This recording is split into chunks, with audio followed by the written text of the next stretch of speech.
Bro ഇപ്പോൾ വിവാഹം കഴിഞ്ഞ് റിസപ്ഷൻ കഴിഞ്ഞിരിക്കുകയാണ്. അപ്പോൾ രണ്ടുപേർക്കും അടിപൊളിയൊരു കൺഗ്രാജുലേഷൻ. ഇനിയിപ്പോൾ എന്താണ് ഭാവി പരിപാടികൾ? പരിപാടി എന്താ, ഒരു മാസം എന്തായാലും മീഡിയയിൽ നിന്ന് ഇപ്പോൾ തൽക്കാലം മാറി നിൽക്കുന്നുണ്ട്. ഇപ്പോൾ ഒരു മാസം മാറി നിന്നിട്ടുണ്ട്. കുറച്ച് അങ്ങോട്ട് ഇത്രയും എനിക്ക് തോന്നുന്നത് ഒരു 8 വർഷക്കാലമായിട്ട് ഞാൻ മീഡിയയിൽ സജീവമായിട്ടാണ്. അതിൻ്റെ ഭാഗമായിട്ടൊരു വലിയൊരു സ്ട്രെസ്സിൽ തന്നെയാണ്. നിങ്ങൾക്ക് അറിയാവുന്നതല്ല, മീഡിയ എന്ന് പറയുന്നത് നമ്മൾ ഈ കാണുന്നത് പോലുള്ള സംഭവം. ഏതെങ്കിലും ഒരു വിഷയത്തിൽ അതുമായി ബന്ധപ്പെട്ട് വരുന്ന വിഷയങ്ങളൊക്കെ സ്ട്രെസ്സിൽ നിൽക്കാം. ഒരു കുടുംബജീവിതത്തിലേക്ക് പോകുമ്പോൾ ആ സ്ട്രെസ് കൊണ്ടുവരേണ്ടതല്ല. തൽക്കാലം ഒരു ഫ്രീ, തൽക്കാലമായിട്ടൊന്ന് ചെറിയൊരു ബ്രേക്ക് അത് എടുക്കാൻ വേണ്ടി. വൈഫിനെ ഒന്ന് പരിചയപ്പെടുത്താം. വൈഫ് അൽഫിന എന്നാണ്. അൽഫിന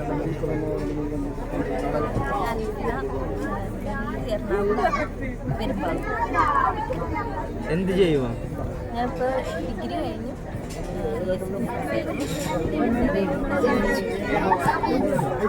വീഡിയോസിലൊക്കെ രണ്ടുപേരും ഒരുമിച്ച് വീഡിയോസ് ചെയ്യും. ഒന്നാമത്തെ വിഷയം ഞാൻ ചോദിച്ചായിരുന്നു പുള്ളിക്കാരിയോട്, ഏതെങ്കിലും തരത്തിൽ താല്പര്യമുണ്ടോ. പുള്ളിക്കാരി പൊതുവെ എന്താ പറയുന്നത്, ക്യാമറയ്ക്ക് മുന്നിൽ വരാൻ ആഗ്രഹിക്കുന്നില്ല. അപ്പം നമ്മൾ നിർബന്ധിച്ചിട്ടൊന്നും ചെയ്യേണ്ട ആവശ്യമില്ലല്ലോ. എനിക്ക് താല്പര്യം ഉണ്ടെങ്കിൽ അല്ലേ, താല്പര്യമില്ല എന്നാണ് എന്നോട് പറഞ്ഞത്. ഞാനൊരു കപ്പിൾ വീഡിയോ ഉണ്ടാകാനുള്ള സാധ്യത വളരെ കുറവാണ്. പിന്നെ എപ്പോഴെങ്കിലുമൊക്കെ നമ്മൾ എന്തെങ്കിലുമൊക്കെ കണ്ടന്റ് വരുമ്പോൾ ചെയ്താൽ ചെയ്യും. അത് ഇവളുടെ താല്പര്യം ഉണ്ടായിരുന്നു. റിസപ്ഷൻ കഴിഞ്ഞ് ഈ ഗസ്റ്റൊക്കെ വിളിച്ച ആൾക്കാരൊക്കെ വന്നു. ഒരുപാട് ആളുകൾ, എനിക്ക് തോന്നുന്നത് ഒരുപാട് ആൾക്കാർ നിങ്ങളെന്നെ കണ്ടാൽ എല്ലാ രാഷ്ട്രീയ പൊതുപ്രവർത്തന മേഖലയിൽ, അതുപോലെ തന്നെ കിക്ക് എന്ന സംഘടനയിൽ ഞങ്ങളൊരു പുതിയ സംഘടന തുടങ്ങിയ കാര്യങ്ങളൊക്കെ അറിയാം. കേരള ഇൻഫ്ലുവൻസേഴ്സ് കമ്മ്യൂണിറ്റി, അത് ഈ ബ്ലോഗേഴ്സ് കൂട്ടായ്മയുടെ എല്ലാവരുടെയും കാര്യങ്ങൾ അവർ എൻറ്റയർ ടീം വന്നു. 40-ൽ കൂടുതൽ ആളുകൾ ഇവിടെ തന്നെ വന്നു. വലിയ സന്തോഷം ഉണ്ടാകുന്ന കാര്യമാണ്. പലരെയും വേണ്ട രീതിയിൽ പരിഗണിക്കാൻ പറ്റിയില്ല എന്നുള്ള ഒരു വലിയ വിഷയമാണ്. പിന്നെ അതോടൊപ്പം തന്നെ നിങ്ങൾ എത്ര സമയമായി കാസർഗോട്ടേക്ക് വരിക, എവിടുന്ന് വരുന്നത്, എറണാകുളത്ത് നിന്ന് വരിക, എത്ര കഷ്ടപ്പാടുള്ള ഒരു പരിപാടിയാണ്. എറണാകുളത്ത് നിന്ന് കാസർഗോട്ടേക്ക് വന്ന് ഇവിടെ നിന്ന് ഈ സമയം നിങ്ങളോടും വലിയൊരു നന്ദിയുണ്ട്, കടപ്പാട്. ലവ് മാരേജ് ആയിരുന്നു? പ്രണയ വിവാഹം. എത്ര വർഷത്തെ പ്രണയമായിരുന്നു?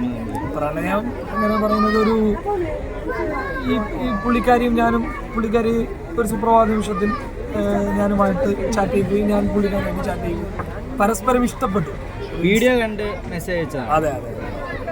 അപ്പോൾ അങ്ങനെ അത് ഒരു ലവ് മാരേജ് എന്ന് പറയുന്നതിനേക്കാളും നല്ലത് പെട്ടെന്ന് അങ്ങനെ ഒരു അറേഞ്ച് മാരേജ് എന്ന് പറയുന്നതാണ് നല്ലത്. കാരണം പുള്ളിക്കാരി ഫാമിലിയോട് പറഞ്ഞു, ഞാൻ എൻ്റെ ഫാമിലിയോട് പറഞ്ഞു, 2 ഫാമിലിയും അപ്പുറം ഇപ്പുറം കണ്ടു. പെട്ടെന്ന് തന്നെ സംഭവിച്ചു എന്ന് പറഞ്ഞു. കാരണം പുള്ളിക്കാരിയുടെ ഉപ്പയാണെങ്കിലൊക്കെ എൻ്റെ വീഡിയോസ് കാണുന്ന ആളുകളാണ്. അവർ സ്വാഭാവികമായിട്ട് കിലോമീറ്റേഴ്സിൻ്റെ 350 കിലോമീറ്റർ പോകണ്ടേ, അതല്ലാതെയുള്ള ഒരു വിഷയമൊന്നും. ബാക്കിയൊക്കെ ഓക്കെയാണ്. നല്ല ഫാമിലി ആണെങ്കിൽ വളരെ നല്ല ഫാമിലിയാണ്. Very happy.